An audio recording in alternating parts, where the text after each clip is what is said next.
مهربانی کو با پشتو جواب بده. ما خودمان مخالف از این حکومت فاشیستی است که غلام امریکاست و مخالف شما همچنان است.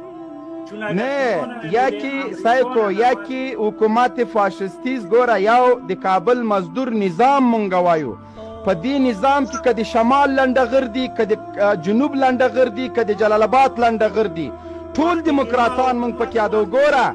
د مونږ د کابل ادارې لږ خبره واوره رامینه خبره واوره مونږ د کابل د ادارې لږ خبره ته غوږ سه رامینه مونږ د کابل د مزدور ادارې په دې ادارې کې که فهیم ده که هزاره ده که تاجک ده که پښتون ده که پشهی ده هر څوک چې په دې ادارې کې د مونږ دغه څوک ده او د هغوی به خوله وي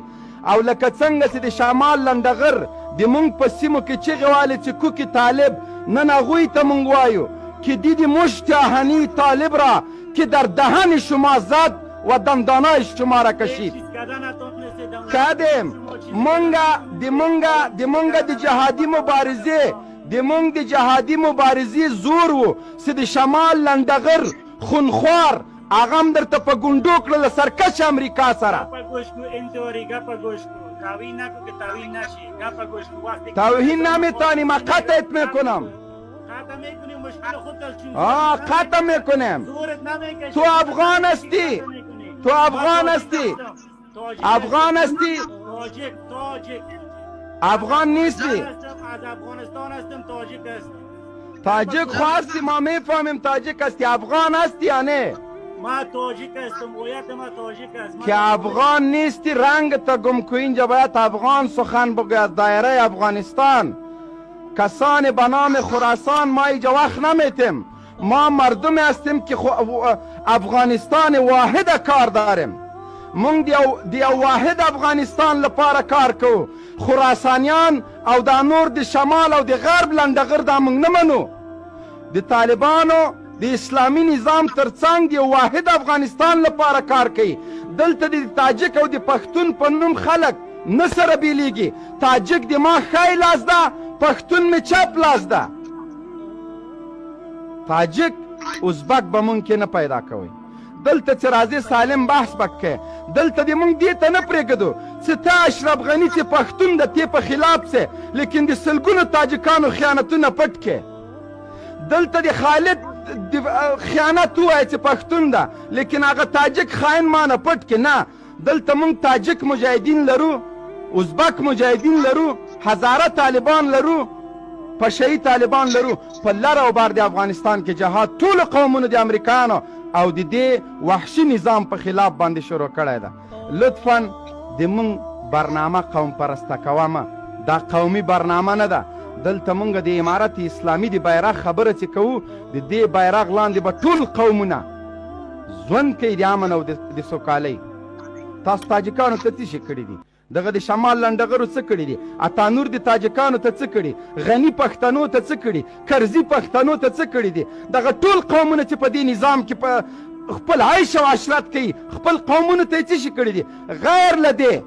که اشرف غني د پښتون باډیګارد ده که عبدالله تاجک د تاجک باډیګارد دی د باډیګارد حیثیت هم ورکړی ده. تاسو نور څه کړي خپل قومونو ته؟ د افغانستان اسلامي امارت واحد هغه خلک دي چې ټول قومونه به خپله مخ په آینه کې ګوري. د دې امارت د بیرغ ما ستانه مهرباني وکړه ودرېږه دلته مې سرباز ورته ساتلی ده هغه چې داسې خلک راسي هغه به ډایرکټ هماغه ورته برابرو. مهرباني وکړه مایک د خلاص کړه ماس خان. مایک د نه خلاصېږي مایک خلاص ده خو اواز یې نشته. اواز یې نشته ماس خان اواز یې نشته. ماس خان کته که مکمل کته که بیرته راځي که دغسې اواز نه صحیح کېږي.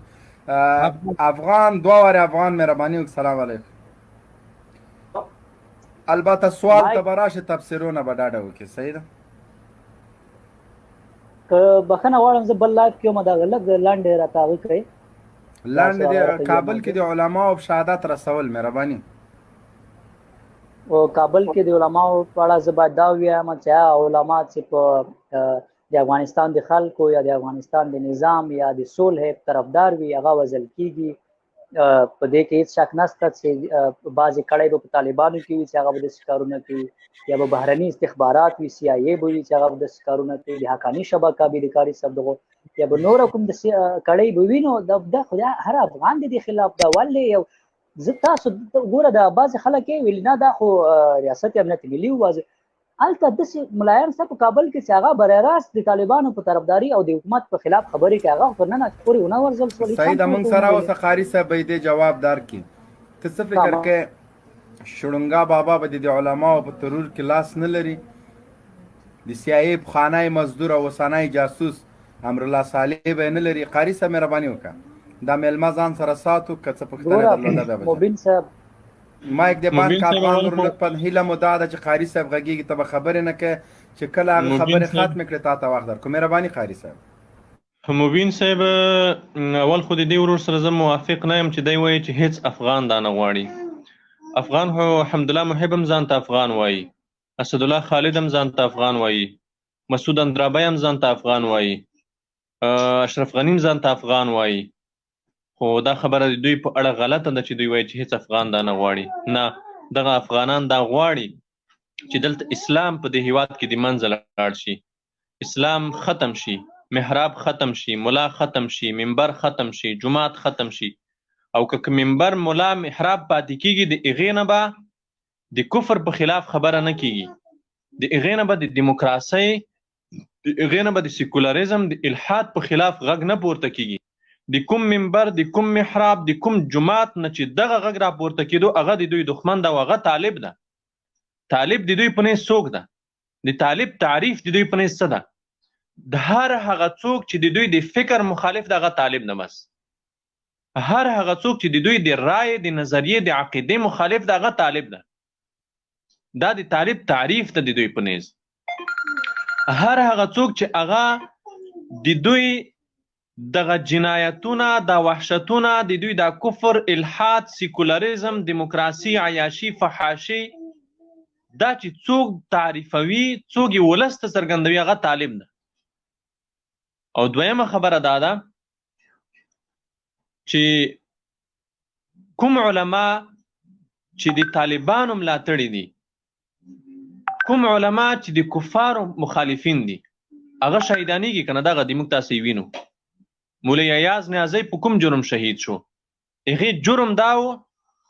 چې امریکایانو ته اشغالګر ویل د مفلح صاحب جرم دا و چې امریکایانو ته اشغالګر ویل بس دا یوازینی جرم و د دې نه پرته بل هیڅ جرم د دوی نه و همدا د دوی جرم و که زه یو سوال وکړم مهرباني مننه قاري صاحب تاسو یوازې په ملي امنیت هم تور مه لګوئ هغه دښمن چې CIA ورته یایي که نه تاسو خپله وویلی چې بهرنۍ کړی هم دا کارونه کوي نو تاسو مخکې د دې نه چې په خپل افغانانو تور ولګوئ CIA باندې ولې تور نه لګوئ عجیبه خو دا ده چې هغه سره تاسو سوله اعلان کړې ده نو تاسو به څنګه محترمه وروره زه تا نه یوه ساده پوښتنه وکوم CIA څوک ده CIA د کوم هیواد تابعیت لري د CIA مامورین CIA نه افغانانو پورې اړه لري هغه د امریکا ده لاندې امریکایان دي کنه امریکایان دي صحیح شو امریکایي سور انګریز زما ستا جماعت ته تللی شي زما ستا په محراب کې بم کې خدای شي نو دوی به خپل نفر لري نو هغوی ته پیسې ورکوي هغه نفر څوک ده هغه نفر افغان نه ده حتما افغان ده نو ګوره نو زما خبرې ته راغلی زما خبرې ته راغلی زه هم دا وایم CIA دا کار کوي CIA د چا په مټ کوي CIA د خپلو روزل شوو ملیشو په مټ کوي دا داعش یوه معما ده وروره داعش په ټول افغانستان کې یوه لویشت ځمکه هم په خپله واک کې نه لري په ټول افغانستان کې په نن سبا ورځو کې یوه لویشت ځمکه په خپله واک کې نه لري د داعش په افغانستان کې نه رهبر معلوم ده نه ویان معلوم ده نه ادرس معلوم ده نه ځای معلوم ده داعش یو تش نوم ده دا د CIA د روزل شوو ملیشو بریدونه دي چې وروسته هم دوی د داعش په نوم یوه پاڼه چاپ کړي په رسنیو کې نشر کړي چې داعش د دې پړه په غاړه واخیسته د داعش ویان څوک ده په افغانستان کې د داعش مشر څوک ده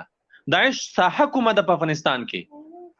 کله چې په داعش نه ساحې راتنګې شوې ټول افغانستان کې دوی د لویشتې ځای هم ورک شو دغه کابل ته د ملي امنیت ادارې راټول کړل دلته اوس دغه زنځیري بریدونه پرې کوي CIA لیدونه کوي، CIA د افغان ملیشو په مټ کوي. موږ دا وایو چې دغه افغان ملیشې د CIA دغه ملیشې چې CIA موږ ته روزلي دي، CIA افسر خو امریکایي خو دماغ ته جماعت ته بم نشي وړی، امریکایي خو دماغ ته جنازې ته بم نشي وړی، امریکایي خو دماغ ته جماعت ته بم نشي وړی، دماغ ته غني ګونی ته بم نشي وړی. امریکایان خو دلته موږ ته خلک روزلي دي، هغه افغانان دي، هغه خلک دا جنایتونه کوي. ښه مننه قاری صاحب. یوه خبره مې کوله چې کله به موږ او تاسې افغانان سره یو کېږو چې دغه بهرنیانو ته ماتې ورکړو چې موږ مه روزه، په موږ کې کار مه کوه CIA، په موږ کې کار مه کوه پنجابه، په موږ کې کار مه کوه ایرانه. کله به دا غیرت موږ ته راوړاندې کېږي چې په غیرت ورته توکو چې نور ستي کې ما افغان خراب هم وي، زه به ورسره یو کېږم، زه به دغه بهرنیانو لاسونه دا به هغه وخت ممکنه شي چې زه ورته د دې هېواد نه دا سره انګریزان وشړو، دا سره انګریزان چې زما او ستا د خاورې نه وشړل شي، زه ورته به په خپله سره یو ځای شو. زما ستا منځ کې لانجه مشکل نشته، لانجه زما ستا امریکایانو جوړه کړې ده، د امریکایانو یو څو راوستلو میلمنو جوړه کړې ده چې ښځه په اروپا کې ده، امریکا کې ده، لور اولاد کور په اروپا او امریکا کې ده، دلته نه کور لري، نه لور لري، نه ښځه لري، نه زوی لري، نه اولاد لري، هر څه هلته دي. دلته راغلی ده یوازې څو ورځو میلمه ده، د ملي امنیت مشاور ده، رئیس جمهور ده، د دفاع وزیر ده، کورنیو چارو وزیر ده، په یو بله غټه چوکۍ ناسته، او افغانان په خپل منځ کې سره اچولي دي، افغانان وژني د پردیو د ګټو دپاره، او په ډېر افتخار وایي هم ستا د نظامی ځواکونو اعلی سرقمندان په ډېر افتخار د کابل په ښار کې ولاړ د خپلو نظامی ځواکونو ته وایي چې ستاسې له برکته نیویارک او واشنګټن محفوظ ده، ستاسې له برکته په نیویارک او واشنګټن کې بمونه نه دي چاودلي، ستا د نظامی ځواکونو اعلی سرقمندان وایي چې موږ تاسې د نړۍ د امنیت په لومړۍ کرښه کې یو. څو پورې چې دغه خلک راونه غورځول شي، په ځمکه غوځار نه شي، تر هغې پورې موږ تاسو نشو یو کېدی. مننه قاری صاحب. یو سوال کوم په لنډه توګه، نو که موږ د نړۍ امنیت ساتو، تاسو هم امنیت ډاډ ورکړه که نه په قطر کې د القاعده په خلاف تاسو هم سره توافق وکړه، په موږ ولې تور لګوئ؟ صرف قاری صاحب لکه حقایق هم وړاندې کوئ که نه، اخرت خو هر سړی لري. محترمه ته غلط پوه شوی، ستا سوال ما واخیستو. موږ چې د امریکایانو سره کوم تړون کړی ده، موږ دوی ته د امنیت ډاډ ورکړی ده، خو دوی ته داسې نه دي ویلي چې ستاسې د امنیت دپاره به خپل افغانان وژنو، ستاسې د امنیت دپاره به د خپل افغان کور ته اوړو، موږ داسې نه دي ویلي ورته. ته خو د انګریز د امنیت دپاره خپل افغان وژنې، ته خو د انګریز د امنیت دپاره همدا انګریز د خپل افغان کور ته اړوي. زما تړون او ستا تړون په منځ کې فرق ده. ما چې امریکایانو سره تړون کړی ده د افغانستان د خاورې نه د وتلو تړون ده، تا چې د امریکایانو سره تړون کړی د افغان په کور د دوی د خېژولو تړون ده. د دې منځ کې فرق همدا ده. موږ د نړۍ امنیت ډاډ ورکړی ده، خو د دوی د امنیت دپاره خپل افغانان نه وژنو، او د کابل اداره د نړۍ د امنیت دپاره خپل افغانان وژني. قاری صاحب مننه. یعنی موږ د امریکان هم ډېر زیات طاقتور یو،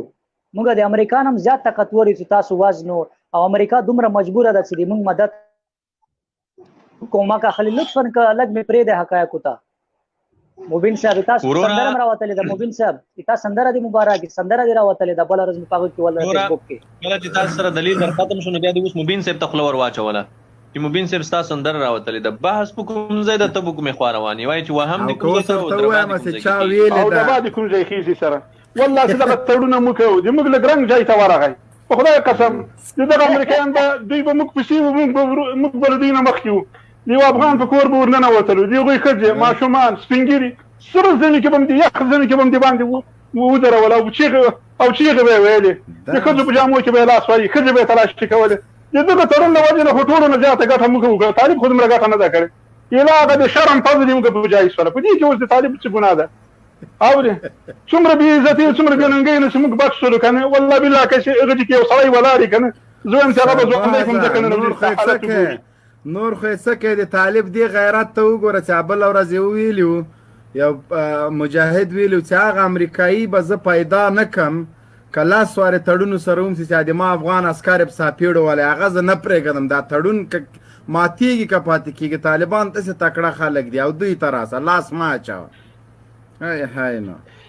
اعلام له څاپېړو له هغه ته خلاص کړلی مبین ګوره د والله بالله سره ډېر بېننګۍ نه خلاص شولو له ډېر بېعزتۍ نه خلاص شولو کومې بېننګۍ او بېعزتۍ چې موږ په خپلو سترګو لیدلي که نه هغه یو خدای ته معلومې دي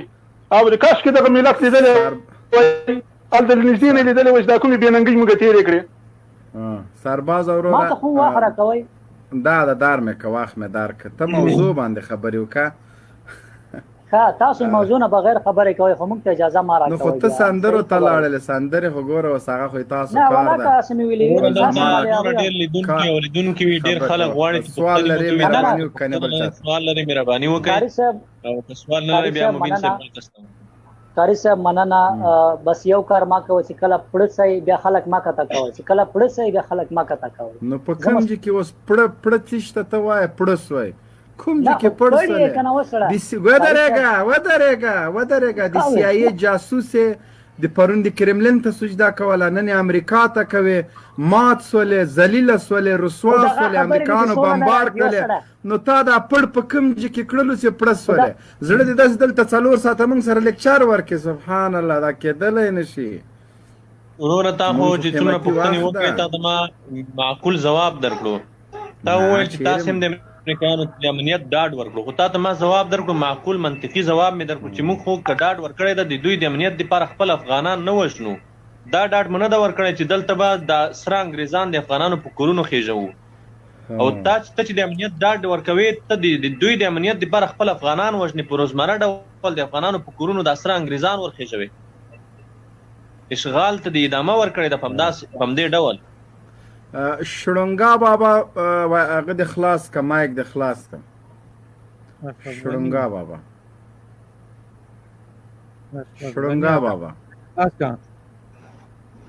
مایک د خلاص کا مایک د خلاصې کا کاته د کم شړونګا بابا ښه رښتیا پټول مهرباني وکړه السلام علیکم ورحمۃ اللہ وبرکاتہ د سټوډیو ټولو ملګرو ته سلامونه وایم زه نه غواړم تفسیر وکړم فقط یو سوال کوم مربوط کومه پیښه چې نن سوې ده دا خو ټولو ته معلومه ده چې دا پیښ تر شا څوک دي خو دا چې نن ټول افغانان د دې پل د طالبو کور ته دري دلته پوښتنه ده چې ولې ټول افغانان د دې پیښې پل د طالب کور ته دري دا پیښه به تقریبا یو یا 2 کاله کېږي چې د افغانستان حکومت داسې بریدونه کوي پر علماو باندې موږ د دې څخه مخکې د 10 کاله 8 کاله موږ شاهدان یو طالبانو خپل مخالفین په مساجدو کې وژلي دي یو مسله په همدې خاطر زه پوښتنه د قاري صاحب څخه کوم چې نن افغانان په دې خاطر باندې دا که یو مثال ورکړه طالبان خپل کوم مخالف په جماعت کې وځله زه به قسم درته واخلم چې زما د کورو په څنګ کې مثلا د حکومت کسان په مسجد کې ما وڅنګ ته وشتل دي نو زه څه خبرم چې د تا کور اوس په بنگلاديش کې ده چیرته په کندهار کې ده تا د کور په څنګ کې په جماعت حمله کړې ده نه د نن ورغلي دي شرکی برید د مخالفین وجل د نن په مسجد کې په کندهار کې ډیر شرکی بریدونه کیږي او هغه د طالبانو کسان کې زه دا نه وایم په دې برید کې به ارڅوک چې مګر مسله دغه دی چې ولې ټول افغانان دغه یو ګمان کوي یا داسې یو کله چا دا ګمان کړی دلته خو مزدور رسنۍ ده اوله خبره خدا ده چې افغانان دا ګمان نه کوي دا یوازې بستا ګمان وي او د دولت پلوه خلکو ګمان هم نه د هغوی پوهېږي په واقعیت پوهېږي غاتو دپاره په رسنیو کې ګمارل شوي دي د همدې دپاره زه به تاسو ته یو بل وضاحت درکم دا د علماو د وژلو پلان چې دا د بلیک واټر د مشر د ایریک پرنس او د یو څوک د سی آی ای په ګډه یو جوړ شوی پلان ده او په کابل کې د دې دپاره د سی آی ای پخوانی جاسوس رحمت الله نبیل او یو څو نور جاسوسان د دې دپاره ګمارل شوي دي چې هغوی هم د دې دپاره تبلیغاتي کمپاین کوي او هم د دې بریدونو تر شا دي څه مشخصې کړۍ دي د سی آی ای پخواني جاسوسان هم دي اوسني جاسوسان هم دي هغوی سره یو ځای شوي دي هغوی دا بریدونه تنظیموي هغوی داعش هم تقویه کوي، داعش هم حمایه کوي، د داعش سره هم په اړیکه کې دي او په عین حال کې په رسنیو کې تبلیغات هم کوي. امرالله صالح دا او یو څو نور د سولې او د هیواد د امنیت دشمنان دي چې هغوی په دې پوهیږي چې د سولې په راتلو سره دوی بربادیږي، د دوی ژوند بربادیږي، د دوی هستو نسبت بربادیږي، هر څه د منځه ځي. هغه خلک لګیا دي اوس چې په هر قیمت وي دوی غواړي. ګورئ زه تاسو ته یوه مهمه نکته ووایم، د دې بریدونو تر شا یا په افغانستان کې د نورو بریدونو تر شا چې د CIA مزدورانې کوي، د دې بریدونو تر شا یوازینی هدف دا ده چې امریکایان پاتې شي. د کابل اداره اوس په دې دپاره ډېر زیاته کوشش کوي په کور دننه او د باندې هر ډول وسایل په کار اچولي دي چې امریکایان پاتې شي او ټرمپ د خپلې پریکړې نه اړولو ته مجبور کړي. د دې دپاره دوی په امریکا کې لابیګري شروع کړې ده، په نورو هیوادونو کې شروع کړې ده. په نړیواله سطحه د دې غریب هیواد نه، د دې بیچاره هیواد نه دوی سیاستوالو ته په میلیونونه ډالر رشوت ورکوي. د دې غریب هیواد د بیت المال نه دوی په اروپا او امریکا کې رسنیو ته په میلیونونه ډالر ورکوي تر څو چې هلته عامه ذهنیت دې ته جوړ کړي چې امریکایان د دې ځای نه ونه وځي. دا د دوی د هیواد نه د باندې لابیګري ده. په هیواد کې دننه دوی دا پروژې په کار اچولې دي چې په جنازه برید وکړه، په جومات برید وکړه، په جومات کې ماین انفجار کړه، په دې خاطر چې په هیواد کې دننه هم ذهنیت دې ته جوړ شي چې که د امریکایان د دې خاورې نه ووځي موږ به ډېر د بد حالت سره مخ شو. او واقعیت دا دی چې د دې ټولو فتنو تر شا، د دې ټولو بربادیو تر شا CIA ده او د CIA او څو روزل شوي جاسوسان دي چې رحمت الله نبیل ده، امرالله صالح ده، او دا اندرابي ده، او دا خالد ده، او یو څو نور جاسوسان دي چې د کابل ادارې په واکمنۍ کې دي. دغه خلک دي، دا خلک نه غواړي چې په دې هیواد کې سوله او امن راشي. او دا وروره چې تا وویل چې په جومات کې برید شوی ده، قسم دې پرې واخیستو، نو زه ستا په قسم څنګه باور وکوم؟ ستا خو دا خبره اول ما قسم نه دی اخیستی قاري صاحب محترم. تاسو قسم واخیستو چې زه قسم کوم چې په همدغه قندهار کې تا دای چې وایي رښتیا پټول قاري صاحب، همدې قندهار کې د جنرال غوګو ټول جنایتونه د سترګه په پټه کړی و، نمونه یې چې ټوله نړۍ په شاهده ده. همدغه د دوی د ملګرو له خوا نه په لیستونو کې نومونه راغلي، دا قاتلان دي، دا د بشر د حقوقو سرغړونکي دي. جنرال غوګو دا خو باطلان دي، باطل باندې خو به تاسو حق یاست، خو باطل دي. هغه د هغوی هم کار هم دغه دی چې خلک ووژنه، خلک په دار کې، خلک قتل کړه. د هغوی کار دا دی. زه تاته قاري صاحب محترم وایم چې په دې تېر 14 کال کې تاسو هیڅ برید په مسجد کې نه دی کړی، یا چیرې کې یا نو. نو ته زما نه پوښتنه ولې کوې؟ ته یې ثابته که ته دعوه کوې چې تاسې برید کړی ده، ته مشخص یوه پیښه یاده کړه چې دا په دې ځای کې برید شوی ده، دا طالبانو کړی ده. په قندهار کې تقریبا دا په دې مطبوعاتي خبرو نه ثابتېږي، په دې میډیایي خبرو په دې خو نه ثابتېږي وروره. د تېر 14 کال راهیسې په قندهار کې ډېر چریکي بریدونه کېږي چې طالبان په قندهار کې په چریکي بریدو کې ډېر فعال دي او ډېر کامیابه دي. تقریبا داسې میاشتې راغلي چې 3 الی 4 قتل چې خپل مخالفین وژني په مسجد کې وژلي. دا خبره کوم نو خو همدغه وجل چې کېږي. ګوره هلته سیاسي کشمکش هم ډېر زیات ده. باریکزی چا ووځه په قندهار کې؟ د کرزي ورور ودرېږه، د کرزي ورور چا ووځه؟ د کرزي د تره زوی چا ووځه؟ هلته خو داسې مرموزې پیښې په قندهار کې، قندهار نه خو د کابل مزدور ادارې جوړ کړی د وحشت یو ښار ده، د بربریت یو ښار ده. په رڼا ورځ کې خلک له دوکانو ویستل کېږي. د قندهار په ښار کې د رسمي احصایو له مخې د قندهار په ښار کې د 2020 کال د فبروري تر میاشتې پورې، تقریبا د فبروري او د مارچ میاشتې پورې 19,900 کسان ژوندي ورک شوي دي. 19,900 کسان ژوندي ورک دي. تاریخ کم دی، نه مړی معلوم ده نه ژوندی معلوم ده. دا خبره خو زیاده چې اوس مرسي تاسو څومره بحث وکړو نه منل کېږي. او اخري پوښتنې ته راځم چې بیا زه ځم. یو مسله چې زما د ډېر وخت په ذهن کې ده چې دې ته مربوطه ده، په دې 14 کاله کې تر اوسه د کابل د دې منحوسې ادارې ته طالبانو تر ننه پورې زه تاسو ته په اطمینان وایم چې پر داسې ځای برید نه دی کړی چې هغه وكفر ته مستقیما و ملحدتوب ته مستقیما و عیسویت ته کار کوي چې په راس کې طلوع تلویزیون چې په راس کې نوري څومره لوی واقعیت او څومره د ښکاره حقیقت نه د انکار وکولو دا ډېر خلک اورېدونکي ته ویني سبحان الله اول هم دغه طلوع چې ته نوم واخیسته څومره ته د ښکاره واقعیت نه انکار کوي دا 19 کاله چې مجاهدینو کفارو ته څومره زیان واړولو ته فکر کوم خدای چې د کوم فیل په وخت کې ویده دا ویډیوګانې چې مجاهدینو د الاماره په ویب سایټ کې نور ادرسونو کې ته هغې ته سر ورښکاره کوئ ګوره چې د امریکایانو ټانګونه په هوا کې باد کېږي د امریکایانو غوښې هلته پرتې دي دا په ورځني ډول په هر ولایت په هره ولسوالۍ په هر کلي کې او تاسې د دومره ښکاره واقعیتونو نه انکار وکولو په همدې طلوع نیوز اسلامي امارت مجاهدینو برید کړی ده او اسلامي امارت یې په نره پړامه اخیستې ده دوی دپاره یو ښه درس هم و عیسایت په مرکزونو باندې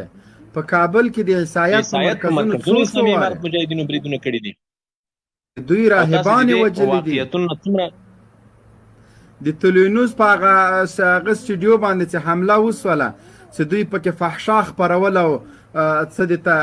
طالب ته انتحاري ویل هغه دا ټولې پیښې زه څه درته وایم چې ته له یو حقیقت نه سترګې پټې طالبانو د سیای وروستی برید چې طالبانو وکړه د ګرین ویلج باندې وکړه آیا دا ته د امریکانو مرکز بولې که دا د اشرف غني کور و چې په لسګونو 400 خو صرف امریکایان تاسو ته وژغورل همدغه د کابل مزدوري ګوډاګۍ ادارې ته وژغورل او ډېر په مهارانه او په مکرانه توګه وایه د کابل مزدور حکومت بیا د هغه له جنایتونو نه سترګې پټې پې باندې ډېر په مکرانه توګه وایه چې هغه خو باطل ده لیکن د هغه ټول جنایتونو باندې سترګې ګرین ویلج د طالبانو وروستی برید په اشغالګرو باندې و چې تړلي مذاکرات بیرته بهیر خلاص که په ټونس بم درېدلي مذاکرات په ټیکټر بم بیرته شروع سو هغه د له یاده ووتل هغه سرتیرو چې په ورځو ګوره 3 ورځې د شورا په بیس کې یا وارې نه 2-3 وارې طالبانو حمله کړې د خوست صحراباز بیس د لوګر بیس همداسې متعدد بیسونه د میدان وردګو دا د امریکایانو بیسونه و دلته هیڅ افغان وجود نه درلوده حتی دا داسې سیفټي بریدونه و چې د ده سیکورټي له افغانانو ته نه ورکړې لیکن طالبانو ډېر په مهارانت عملیاتو کې تر برید لاندې ناوسته او تر څه په 90% خپل اهداف ترلاسه کړه د باګرام بیس مشهوره د امریکایانو اډه ده کال نه کېږي چې طالبانو په څه رقم ځپونکي عملیات وکړل ته ولې په دې باندې سترګې پټوې سترګې په دې باندې ستر جنرال صاحب یو خبره وزم د قاری صاحب محترم په اجازه باندې مهرباني وکړئ انجینر صاحب د ورتم زوای مو ټول ته بسم الله الرحمن الرحیم اول ټول ته سلامونه او احترامات وړاندې کوم دویمه خبر دا ده چې خبر ډیرونی چې لاند جواب ورکم د ورته زه ورونو کچیرته طالبانو عالمانو شهیدان کولای یا وجلای نو افغانستان کې 80% کې طالبان 80% کې منطقه باندې د دوی قبضه ده تاسو په یو ځای کې هم نشئ ثبوت کولای چې په مسجد کې یو عالم طالبانو شهید کړی وي او بل خبر دا ده چې تاسو ول د قندار خبرې تکي تاسو په قندار کې یو مولا صاحب ده دایمي په طالبانو باندې سخت نیوکه کې ډېر سخت خبرې کوي خو دې طالبان تر اوسه ورته څه نه ویلې او یو هغه بکسر مولا دی برسلی او دا ده کله وای چې لاند کروزر لرم کله وای چې زه داسې د زری موټر لرم نو په دې زری باندې څوک نشي خلاصېدلای لیکن کلم چا داسې علما او جا طالبان ور نقل چې هغه بل تر نیولای وای په سر سره وشتلای وای لیکن چې یو عالم لکه مولوی صاحب یا ډاکټر صاحب محمد ایاز غوندې چې هغه وای چې امریکایان راغلي دي اشغال د امریکایان باید ووزي هغه شهید کیږي او داسې عالم لکه مولوی صاحب عزیز الله مفلح چې دی وای چې امریکایان تاسو ویډیو وګورئ چې امریکایان دغه سبب سو چې افغانستان د هلاکت سبب ده او د امریکایان دي چې د افغانستان دغه د بربادي او دغه مشکلاتو سبب جوړ شوی دي دغه فوج باندې څو ورځې تم بیچاره نه پریدي او شهیدان کوي نو دا خو جنایتونه معلوم دي دنیا ته کنه چې یو سړی د اشغال ته اشغال وای یو سړی امریکایان ته جنایتکار وای هغه څنګه طالب وژني طالب څنګه زی هغه وژني هغه طالب مرګره سو کنه هغه طالب نام نظر سو کنه طالب هغه څوک نه وژني چې هم نظر نه دي دا روز نه په دې هغه کې لګیا دي په دې میډیا باندې په دې ټي وی ګانو کې ویني ملایان چې ټول ورځ لګي طالبان څخه خبرې کوي هغه ملایان ولې نه وژني نو تاسو باید ټول په دې پوه شئ هغه چا چې هغه د امریکای او هغه د مزدورانو د هغه د مرګرو مخالفت وکړ د هغه عمر نور کم ده هغه شهادت رسول کیږي ورنه په دې باندې ټول باید پوسي طالبان کې وژني هغه په مسجدو کې نه وژني طالب باندې موجلای شي روډ په سره موجلای شي ځکه طالب مسجد ته احترام لري شاعر د اسلام ته احترام لري کوي نه لري څه لپاره جنگي کیدای طالب ته څوک ډالر ورکړي چې جنگي قرباني طالب ته چا بلډینګونه جوړ کړی دي طالب په بهر ملکونو کې ځان ته تجارتونه شروع کړي دي څه لپاره کوي د اسلام لپاره نو اسلام کې څنګه د اسلام شاعر ته د احترام نه لري که د اسلام لپاره کې څنګه عالم ته احترام نه لري که د اسلام لپاره څوک جنگيږي څنګه هغه د اسلام مخالفت کوي دا باندې باید ټول خلک پوسي دا د هغه کسانو کار ده چې هغه ډالر اخلي هغه د نور مزدوري کوي هغه بهر ملکونو کې تجارتونه جوړ کړی دي د هغه بچیان بهر دي هغه ته دغه تربیه ورکړ شوی ده چې تبع افغانستان تبع کوي نو نور توخ ورکې ز سره مو ډیره مننه قاری صاحب سعید د تانه چلان د دغه امداد الله دلزاق مهرباني وکړه امداد الله دلزاق مهرباني امداد الله مهرباني وکړه مایک د خلاص کړه امداد الله د مونږ غږ درځي مایک د خلاص کړه امداد الله مایک لا نه خلاصيږي بشیر امیری سلام علیکم سلام علیکم برادرای محترم خوب هستین ساعتان خوب است مبین شما خوب هستین ساعتان خوب است الحمدلله مهربان شما برادر مسلمان هستین مبین جان تو مسلمان هستی ما بله مسلمان هستم الحمدلله کی میگه که تو مسلمان هستی قواره تا نشان بده خب یا مردم قضاوت کنه که تو مسلمان هستی یا من مسلمان هستم تو فکر کردی مسلمانی بریش است؟ 100% در کجای قرآن گفته باید باشه؟ اسلام ظاهر یا در یک جای تو کشته میشی هیچ ثبوت نیست در جیبت یا کارت مارت نیست ما چی بفهم که تو مسلمان هستی خب تو باید بفهمی یا خدا باید بفهمه نه ما چی بفهم که ما جنازه تو را کنم یا ما تو درد بتم در یک جوی پرتم مبین صاحب دغه ورور سره دغه ځای او بس بحث نه کوو دغه بس سوال وکړه سوال لري کوم سوال لري دغه مبین صاحب ببین شما میگید ما مسلمان هستیم نه با عنوان الحمدلله چرا باید دروغ بگویی دروغ مثلا چرا باید بگویی همین که میگی ما افغانا بگو ما افغان نگو همه گیر افغان حساب نکو ما تاجیک هستیم خراسانی هستیم بگو ما افغان نگو نه یک دفعه صبر کو تو چی هستی خراسانی هستی بله خراسان در کره زمین در کدام مملکت سرحد داره کتی کدام مملکت اینمی جغرافیا بله فعلا زندگی میکنی اینمی خراسان است اینمی افغانستان این خراسان نیستی افغانستان است دندانای تا کس میکشه که افغانستان خراسان خطاب کنی اگر افغان هستی در لایف ما صحبت کو اگر افغان نیستی رنگ تا گم کو برو در لایف خراسانیا برو لچک لوده این لایف خراسانیا نیست فکر تا بگیری ما همه ما افغان هستیم تاجک ازبک هزاره همه اقوام افغانستان مردم غیور افغانستان است و ما به هیچ زبان تعلق نداریم صرف افغان هستیم و افغانیت ما به تناب قوم پشتون اطلاق نمیشه اینمی افغانستانی که نامش آریانا بود ما خود آریایی خطاب میکدم یعنی که نام افغانستان در اقوام متحده صرف به نام افغانستان است تو کدام شگل هستی که میای از خراسان سخن میزنی کسانی که به نام خراسان در کره زمین بر ما یک ملک نشان بده که ما بگم بالکل خراسان وقتی در پاسپورت و در تذکره ما در هویت ما افغان نمسته است ما چطور خود را خراسانی خطاب کنم تو تو برو در امریکا برای یک امریکایی بگو که ما برطانویستم که دندانای تو میکشه یا نه. دیوانه لوده لایف ما رو به طرف قومیت نبر. ما خودم افغان هستم، تاجک هستم، هیچ مشکلی به هیچ زبان ندارم و به زبانی که من صحبت میکنم به زبان دری خودت نمیتانی. چطور تو ما یک پشتون خطاب میکنی؟ این افغانیت ماست که به هر زبان افغانستان متکلم کرده میتانم و تعصب توست که به پشتو زبان سخن زدن میتانی. لیوانه سید رحمان چکری ژوندی دی مبین صاحب، ستر جنرال مبین صاحب ژوندی دی. لیوانی ده سید رحمان چکری صاحب مهرباني وکړئ. مایک ته بات کو. خلاص ده بالکل خلاص ده، مهرباني وکړه. ستاري مبین صاحب او قاری صاحب دغه وزن مخامخ د پنتګان کې مپوشه زموږ امریکایانو تاسو سره خبره کوم. مبین د دې د لایف فیسبوک د زما ډیر خوښیږي. که زه طالبانو ډیر په هغه کې زه مخالف یم، انتحاریان کې غیره خلک چې مړه کېږي او زه د مبین صاحب زما د لایف ډیره خوښیږي.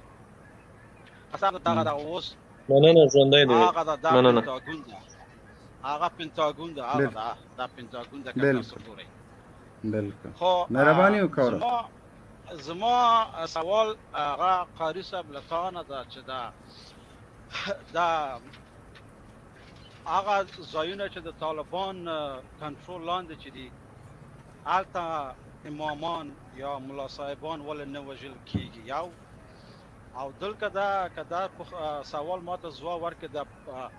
2 ورځې مخکې د پاکستان هغه د دې نظامی مشر چې دلته راغلی و دا څه دپاره راغلی و، دا د دې مقصد څه شی و؟ دومره زما سوال ده. چکري صاحب اوله خبره خدا ده چې دا په خپله دا ستاسې سوال په خپله ځواب هم ده. تاسې وایئ چې ولې د طالبانو په ساحو کې علما نه وژل کېږي. ځکه نه وژل کېږي چې هلته د سیمې امنیت د طالب په لاس کې ده. د طالب په لاس کې چې د کومې سیمې امنیت ده هلته مرموزې وژنې نه کېږي، ځکه طالب د هغې سیمې د امنیت مسؤول ده. دا چکري صاحب بیا راجغ کوي، د سره څو خبرې کوو، نو هغه د خپلې سیمې د امنیت مسؤول ده. کله چې په کومه سیمه کې مرموزه وژنه کېږي، که چېرته د هغې قاتل معلوم نه ده، حاکم د هغې قاتل ده،